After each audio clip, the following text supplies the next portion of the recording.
Tema muito importante que gera muitas dúvidas: os direitos do acusado durante o processo penal.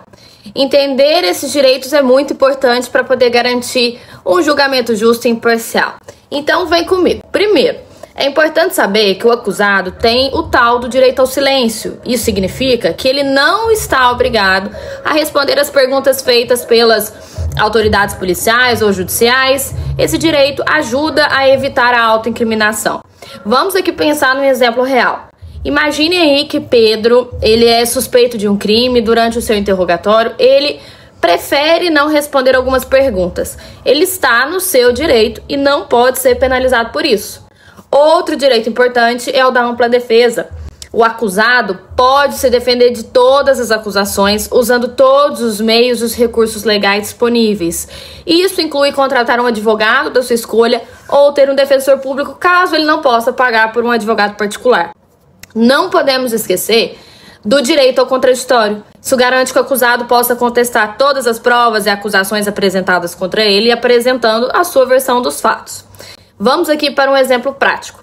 Imaginem aí que a Maria está sendo acusada de um crime de roubo. A acusação apresenta uma testemunha que diz ter visto Maria ali no local do crime. A Maria, ela tem o direito de contestar essa testemunha e apresentar outras testemunhas que confirmem que ela estava em outro lugar na hora do crime. O acusado tem que ser informado das acusações de forma clara, detalhada, para que possa preparar sua defesa adequadamente. Imaginem aí que José foi preso, foi para a delegacia, mas não foi informado do motivo da sua prisão. E isso é uma violação dos seus direitos. Ele tem o direito de saber exatamente o que está sendo acusado para que possa se defender. O acusado também tem o direito de requisitar provas, ou seja, ele pode solicitar a produção de provas que considere importantes para sua defesa, incluindo convocação de testemunhas. Outro ponto importante é o princípio da presunção de inocência. O acusado é considerado inocente até que prove sua culpa. Isso quer dizer que a responsabilidade de provar a culpa é do Estado e não do acusado de provar a sua inocência. E imagine, em 2023, uma investigação revelou que muitas pessoas eram mantidas presas por meses sem serem levadas a um juiz, violando a norma que determina que todos os detidos devem ser apresentados ao juiz em até 24 horas após a prisão.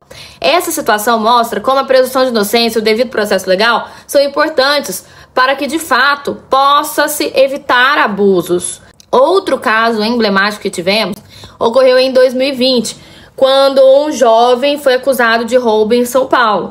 Ele ficou preso por mais de um ano sem que houvesse provas concretas contra ele. A única evidência apresentada pela acusação era um reconhecimento fotográfico que era extremamente duvidoso. Esse caso gerou grande repercussão na mídia, chamou atenção para a importância de respeitar os direitos do acusado e também de evitar condenações injustas. Mesmo durante o processo penal, o acusado também tem direitos de intimidade, direitos da privacidade protegidos, por exemplo. Ele não pode ser exposto de maneira desnecessária ou de maneira abusiva, por exemplo.